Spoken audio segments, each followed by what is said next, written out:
প্রত্যেক এলাকায় কত বিএনপি আছে খুঁজে বের করতে হবে, বা জামাত খুঁজে বের করতে হবে, ওগুলিকে ধরিয়ে দিতে হবে। এটাই আওয়ামী লীগের দায়িত্ব, যেন একটাও পার না পায়। ওইটা ধরে শাসনে ওই আগুনেই দাঁড়িয়ে ফেলে দিতে হবে। গণতান্ত্রিক দেশে যে কোনো ন্যায্য আন্দোলন করা একটি রাজনৈতিক দলের অধিকার, অথচ বিগত বছরগুলোতে বিরোধী দলের ভূমিকা পালন করা জামায়াত বিএনপির ওপর এভাবেই দমনপীড়নের হুকুম দিয়েছেন স্বৈরাচার শেখ হাসিনা। এই বাংলাদেশের সম্পদ বেচে ক্ষমতায় আসতে হবে, শেখ মুজিবের মেয়ে কখনো সেটা চায় না। আমার বাবা কারো কাছে মাথা নত করেনি, আমিও করি না। দেশটাকে যে নিজের বাবার সম্পত্তি মনে করতেন তা শেখ হাসিনার অগণতান্ত্রিক কার্যকলাপের মাধ্যমেই প্রমাণিত হয়েছে বারবার। কারো কাছে মাথা নত করেন না। হাসিনার এমন বক্তব্য দেশটাকে নিজের বাবার মনে করার আরেকটা প্রমাণ মাত্র। আর বাংলাদেশকে শেখ মুজিবের সম্পত্তি মনে করার কারণেই বিএনপি জামায়াত সহ বিরোধী রাজনৈতিক দলগুলোর ওপর অস্বাভাবিক দমনপীড়ন চালিয়ে একেবারে পঙ্গু করে ছেড়েছেন শেখ হাসিনা। বিএনপি চেয়ারপারসন ও বাংলাদেশের সাবেক প্রধানমন্ত্রী বেগম খালেদা জিয়াও হাসিনার রোষানলের অন্যতম শিকার। সাজানো মামলা আর নিজের অবৈধ ক্ষমতা কাজে লাগিয়ে প্রবীণ নেত্রী হওয়া সত্ত্বেও খালেদা জিয়াকে অমানবিকভাবে জেলে পাঠানোর ব্যবস্থা করেছেন স্বৈরাচার শেখ হাসিনা। জেলে বসে মেকআপ নেবেন খালেদা জিয়া, এমন কথা বলে তাকে ব্যঙ্গও করেছেন হাসিনা। খালেদা জিয়ার পাশে তার ব্যক্তিগত সহকারীকে নেওয়ার অনুমোদন দেওয়া হয়েছে, তাহলে অন্য সকল বন্দীর জন্য এটি বিবেচনা করবেন কিনা? বেশি কিছু তো দেওয়া হয়নি, একজন মেড সার্ভেন্ট দেওয়া হয়েছে। এরপর যদি আরো কিছু ডিমান্ড করে তখন কি করবেন? গুরুতর অসুস্থ খালেদা জিয়ার চিকিৎসার আবেদনকেও আহ্লাদ বলে বিদ্রূপ করেছেন শেখ হাসিনা। খালেদা জিয়া অসুস্থ, তাকে বিদেশে পাঠাও, আল্লাদের আর শেষ নাই। একইভাবে বিগত দিনে বহুবার খালেদা জিয়ার ছেলে ও বিএনপির ভারপ্রাপ্ত চেয়ারম্যান তারেক রহমানকেও ব্যক্তিগত আক্রমণ করেছেন শেখ হাসিনা। আর একজন কুলাঙ্গার বানিয়ে রেখে গেছে জিয়াউর রহমান, সে এখন লন্ডনে বসে আছে। সে গেল কেন লন্ডনে? মাত্র 30% টাকায় জমির মালিক হয়ে নতুন বাংলাদেশের গড়ে তোলার স্বপ্ন দেখা বাংলা বসতি। সাজানো মামলায় ফাঁসিয়ে তারেক রহমানকে নিজেই দেশে ঢুকতে না পারার ব্যবস্থা করলেও বিএনপির ভারপ্রাপ্ত চেয়ারম্যান কেন দেশের বাইরে সেটি বলে নাটক করেন শেখ হাসিনা। গত 5 আগস্ট তার পতনের পর দেশের দায়িত্ব পালন করছে অন্তর্বর্তী সরকার। তারা ক্ষমতায় আসার পর হাসিনার সাজানো বিভিন্ন মামলা থেকে খালাস পেয়েছেন খালেদা জিয়া এবং তারেক রহমান। একটা নিরপেক্ষ সরকারের আমলে খালেদা ও তারেক মামলা থেকে খালাস পাওয়ায় হাসিনার সাজানো মামলা যে মিথ্যা ছিল সেটি প্রমাণ হয়েছে আরেকবার। আজকে খালেদা জিয়া কারাগারে কেন? বিদেশ থেকে টাকা এসেছে এতিমের জন্য। সেই এতিমের টাকা এতিমের হাতে আর যায় নাই, সব নিজেরা পকেটস্থ করেছে। বিরোধী দল এবং নেতাদের পাশাপাশি হাসিনা দমন করেছেন ভিন্ন মতের সবাইকে। যখন যাকে বাধা মনে করেছেন সরাসরি স্ট্রিম রোলার চালিয়েছেন সবার ওপর। ঢাকার মতিঝিলের শাপলা চত্বরে হেফাজতে ইসলামের নেতাদের ওপর ভয়াবহ হত্যাযজ্ঞ চালানো তার একটি দৃষ্টান্ত।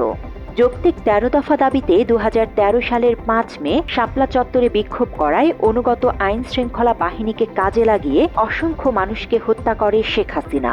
হত্যার পর মৃতদেহগুলো সিটি কর্পোরেশনের গাড়িতে নিয়ে গুম করার ব্যবস্থাও করেন এই সাইকো। গায়ের লাল রং লাগিয়ে পড়ে আছে, যখন পুলিশ যে ডাক দিয়েছে উঠে দৌড় মারছে, দেখা গেল লাশ দৌড় মারলো। সেই সঙ্গে 2009 সালের 25 ও 26 ফেব্রুয়ারির পিলখানা হত্যাকাণ্ডের মাস্টার মাইন্ডও ছিলেন শেখ হাসিনা। অনেক অফিসারদের হত্যা করা হয় তার নির্দেশেই। পরে বহু বিডিআর সদস্যদেরও কারাদণ্ড দেয়া হয় পিলখানা হত্যাকাণ্ডের মামলায়। আর এর সব কিছুরই পরিকল্পনা ও নির্দেশদাতা এক ব্যক্তি, শেখ হাসিনা। তাদেরকে কেন বাধা দেওয়া হলো, নির্দেশটা কে দিয়েছে, এগুলো তো এখন স্পষ্ট যে ওনারা তো এটা একদম প্রাইম মিনিস্টারের পক্ষ থেকে এই নির্দেশগুলো আসছিল যে কেউ ঢুকবে না। এটা কি ওই সাদা পতাকা বৈঠকের পরে না? আগে সাদা পতাকার আগে। যুদ্ধাপরাধের নামে আল্লামা দেলোয়ার হোসাইন সাইদি সহ অসংখ্য আলেমকে হত্যা করার মূল কারিগরও শেখ হাসিনা। গান বাজনায় 144 ধারা নাই, কিন্তু কোরআন শরীফের মাহফিলে 144 ধারা দেওয়া হচ্ছে। যারা দিচ্ছে তারা আবার ওমরাও করে। হাসিনার পতনের পর তার তৈরি আয়নাঘরের প্রসঙ্গ সামনে আসে ব্যাপকভাবে। অতীতে আলেম ওলামা সহ ভিন্ন মতের অসংখ্য মানুষকে বন্দী করে নির্যাতন করা হতো সেখানে। আমি তো নিশ্চিত যেটা ভারতের নির্দেশে, ভারতের হুকুমে গোয়েন্দা প্রধানমন্ত্রীর অঙ্গলে হেলনে আমাকে আটক রাখা হয়েছে। এবার আমার কোনো সন্দেহ নেই। আমার পৈতৃক পরিচয় এবং আমি ভারতের বিরুদ্ধে খুব সোচ্চার।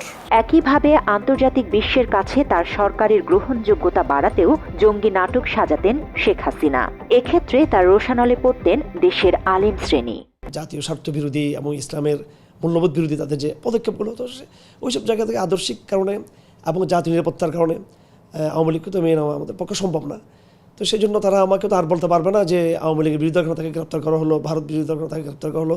তো তারা একটা নেগেটিভ তারা সামনে নিয়ে আসে, সেটা হলো যে জঙ্গি টঙ্গি মৌলবাদী এই সমস্ত শব্দ দিয়ে তারা আমাদেরকে গ্রেপ্তার করতো। আলেম শ্রেণী ছাড়াও ভিন্ন মতের যখন যাকে পেরেছেন আইন বহির্ভূতভাবে তাকেই আটক কিংবা গুম করার ব্যবস্থা করতেন শেখ হাসিনা। বিএনপি নেতা ইলিয়াস আলী তাদের একজন। ইলিয়াস আলীকে গুম করেছিল এবং সেই সাথে তারা গুমের যে একটি নিয়ম তারা চালু করেছিল, সেই গুমের নিয়মে বাংলাদেশ জাতীয়তাবাদী দল বিএনপি থেকে বেছে বেছে সমস্ত তরুণ, শক্তিমান এবং সাংগঠনিকভাবে যারা অত্যন্ত দক্ষ ছিল সেই সমস্ত নেতাদেরকে গুম করা হয়েছিল বিএনপিকে দুর্বল করে দেওয়ার জন্য। এসবের পাশাপাশি লুটপাট, চাঁদাবাজি, সন্ত্রাসী কর্মকাণ্ড চালিয়ে সারা দেশের বেশিরভাগ মানুষকে জিম্মি করে রেখেছিলেন শেখ হাসিনা। ওগুলো আমার দরকার, আমি ইলেকশন চাই, বাংলাদেশের গণতন্ত্র ফিরে আসুক, আর আমার পাওয়ার চাই, আমি দেশের উন্নতি করতে চাই, সাফ কথা আমার। নিত্যপণ্যের অতিরিক্ত দামে দেশের সাধারণ মানুষের যখন না খেয়ে থাকার মতো অবস্থা, তখন সিন্ডিকেট না ভেঙে হাস্যকর সব মন্তব্য করে ঐশাচিক আনন্দ নিয়েছেন শেখ হাসিনা। কাঁঠালের বার্গার, কাঁঠালের কাবাব সহ নানা রেসিপির কথা বলে মধ্যবিত্তের সঙ্গে তামাশা করেছেন তিনি। অনেকেই কিন্তু মাংস খেতে চায় না, মাংসের পরিবর্তে এখন কাঁঠাল, এবং এই কাঁচা কাঁঠাল, এই কাঁঠালের কাবাব হয়, কাঁঠালের বার্গার হয়, কাঁঠাল নানাভাবে কিন্তু এটা বিদেশে এখন মানে ব্যবহার করছে, খাচ্ছে, এবং তার দাম কিন্তু অনেক বেশি। এছাড়া ২৪-এর আন্দোলন সহ বিভিন্ন সময়ে মিথ্যাচার করে এমন সব বক্তব্য দিয়েছেন শেখ হাসিনা, যা দেখে সাধারণ মানুষ সবসময়ই প্রশ্ন তুলেছেন, একজন প্রধানমন্ত্রীর বক্তব্য কখনোই এমন রুচিহীন হতে পারে না, এমন জঘন্য হতে পারে না। তারা যখন নেমে গেছে, যখন জেলায় যারা তারাও চায় না, যখন এরাও চায় না, কেউই চায় না, কারণ স্পিকার তার মধ্যে বলে দিচ্ছে যে বলতো কোনো কোটাই থাকবে না। আরে আমার বাবা দেশ স্বাধীন করেছিল বলেই না এই ক্যান্টনমেন্ট, আর আমি ক্যান্টনমেন্টে ঢুকলে আমার বিরুদ্ধে মামলা। সেদিন প্রতিজ্ঞা করেছিলাম যে ওই ক্যান্টনমেন্টে বসবাস করতে হবে না, যেদিন সময় পাবো বের করে দেবো। বিগত দীর্ঘ ১৫-১৬ বছরে আওয়ামী লীগকে একটা দানব সরকারে পরিণত করেন শেখ হাসিনা। এক্ষেত্রে হাসিনা যেমন দোষী, একইভাবে সহকর্মী হওয়ায় তার দলের প্রতিটা পদধারী নেতাকর্মীও নির্দোষ নয়। হাসিনার পাপের সব শেষ এবং সবচেয়ে বড় উদাহরণ হিসেবে ধরা হয় ২৪-এর আন্দোলনে তার চালানো গণহত্যাকে। নির্বিচারে হাজার হাজার মানুষের ওপর গুলি চালিয়ে হত্যার নির্দেশ দেন হাসিনা, আর সেসব পালনে মাঠ পর্যায়ে বেশ ভালোভাবেই ভূমিকা পালন করে আওয়ামী লীগের নেতাকর্মীরা। তবে নির্বিচারে মানুষ হত্যা করে টিকতে পারেননি হাসিনা ও তার দল আওয়ামী লীগ। দেশ ছেড়ে ভারতে পালিয়ে যেতে বাধ্য হয়েছেন হাসিনা, আর দেশ ও দেশের বাইরে পালিয়ে বেড়াচ্ছে আওয়ামী লীগের নেতাকর্মীরা। তবে পালিয়ে বেড়ালেও ষড়যন্ত্র থামিয়ে রাখেনি আওয়ামী লীগ ও শেখ হাসিনা। ভারত থেকে নানা সময়ে সাম্প্রদায়িক উস্কানিমূলক বক্তব্য সহ বিভিন্ন মিথ্যাচার করে যাচ্ছে হাসিনা, আর গুপ্ত অবস্থায় থাকলেও সেসব বাস্তবায়নের প্রতিশ্রুতি দিচ্ছেন আওয়ামী লীগের পলাতক নেতাকর্মীরা। সাম্প্রতিক সময়ে ফাঁস হওয়া একাধিক কল রেকর্ড থেকে বোঝা যাচ্ছে এমন চিত্র, যেখানে ২০০-র বেশি মানুষকে সরাসরি হত্যার নির্দেশ দিচ্ছেন শেখ হাসিনা। আমার তো সারা বাংলাদেশে ২২৭টা মার্ডার কেস। আমি বলছি সবাই তালিকা করো, তোমরাও তালিকা করো, কারণ অন্তত ২২৭ জনকে মারার লাইসেন্স পেয়ে গেছি। হাজার হাজার মানুষের রক্তের উপর দাঁড়িয়ে শপথ নেয় অন্তর্বর্তী সরকার। সেই সরকারকেও হাস্যকরভাবে অবৈধ বলে যাচ্ছে ফ্যাসিস্ট আওয়ামী লীগ। তবে মাথা মুন্ডহীন ভাবে বিপ্লবের পর গঠিত সরকারকে অবৈধ বললেও গণহত্যার দায় স্বীকার করে এখন পর্যন্ত ক্ষমা চায়নি হাসিনা ও তার দল। কোনো ধরনের অনুতপ্তও হয়নি কখনো। এই অবস্থায় রিফাইন্ড বা বিকল্প আওয়ামী লীগের প্রসঙ্গ সামনে আসছে কেন? তারা কি দল হিসেবে মাফ চেয়েছে? তাহলে কারা তাদের পুনর্বাসনের বিষয়ে সামনে নিয়ে আসছে?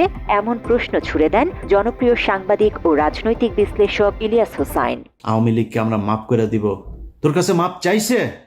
এখন আওয়ামী লীগকে পুনর্বাসিত করবে কি? কোন রিফাইন আওয়ামী লীগ আসবে, নাকি পিওর আওয়ামী লীগ আসবে, র আওয়ামী লীগ আসবে, না কোন আওয়ামী লীগ আসবে, সেটা নিয়ে আলোচনা হয়। এই আলোচনা আপনাকে আসতে বলছে কি? আওয়ামী লীগ বলছে আপনার কাছে যে আমরা আসতে চাই, আমাদেরকে র আওয়ামী লীগ নিবা নাকি এই রিফাইন আওয়ামী লীগ নিবা, কোনটারে নিবা, কোনভাবে আমাদেরকে নেওয়া যায়, চাইছে আপনার কাছে?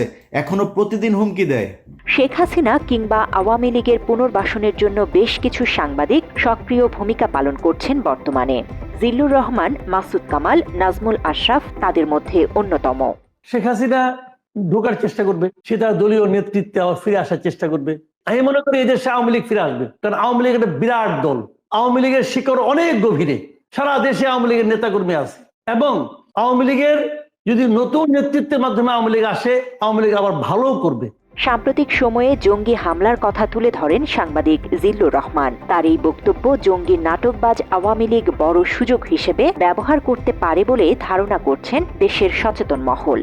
পসিবল থ্রেট লক্ষ্য করা যাচ্ছে, তারা গভর্নমেন্টের বিভিন্ন ইনস্টলেশনে হামলা চালাতে পারে, লোকাল কোর্টসগুলোতে হামলা চালাতে পারে। গণহত্যা চালিয়ে দল হিসেবে সক্রিয় রাজনীতি করার নৈতিক অধিকার হারিয়েছে আওয়ামী লীগ। এই অবস্থায় দেশের বেশিরভাগ মানুষ আওয়ামী লীগের ব্যানারে রাজনীতি নিষিদ্ধের দাবি জানিয়ে আসছেন। তবে আওয়ামী লীগকে নিষিদ্ধের বিষয়ে সংশয় প্রকাশ করেন সাংবাদিক নাজমুল আশরাফ। এক্ষেত্রে তিনি রিফাইন্ড আওয়ামী লীগের ধারণা দিলেও আওয়ামী লীগের কোনো অংশই এখনো নিজেদের জায়গা থেকে রিফাইন্ডের কথা প্রকাশ্যে ঘোষণা দেয়নি। যারা নিজেরাই স্বচ্ছভাবে ফেরত আসার ঘোষণা দেয়নি, তাদের অন্যরা কোন যুক্তিতে ফেরত নিয়ে আসতে চায়, এমন প্রশ্ন ঘুরছে চারপাশে। যারা আওয়ামী লীগকে ভোট দেয়, আওয়ামী লীগকে সমর্থন করে, আওয়ামী লীগের রাজনীতি পছন্দ করে, কিন্তু এই অপকর্মে তারা ছিল না, তাদের সেই রাজনৈতিক অধিকার, গণতান্ত্রিক অধিকারটা আপনি হরণ করবেন কোন আইনে? প্রত্যক্ষ এবং পরোক্ষভাবে মদত দিয়ে ব্যাপক জনস্রোতের বিরুদ্ধে যে বিগত বছরগুলোতে শেখ হাসিনাকে ক্ষমতায় রেখেছিল ভারত। তবে ধারণা করা হয় হাসিনার মানসিক বিকারগ্রস্ত কর্মকাণ্ডে অতিষ্ঠ হয়ে উঠেছিল প্রতিবেশী দেশটি। ফলে তারাও বাংলাদেশে কে ক্ষমতায় বসবে ভাবতে শুরু করে সেই বিকল্প। এই অবস্থায় যারা রিফাইন্ড আওয়ামী লীগের কথা বলছেন, তারা আরেকবার ষড়যন্ত্রের সুযোগ করে দিচ্ছেন ভারত ও শেখ হাসিনাকে। তাই হাসিনা ও আওয়ামী লীগের পাশাপাশি রিফাইন্ড চাওয়া আওয়ামী লীগার সাংবাদিক ও সমর্থকদেরও বিচারের মুখোমুখি দাঁড় করানোর দাবি সাধারণ মানুষের। জান্নাতুল ফেরদৌস তমা, বাংলা এডিশন।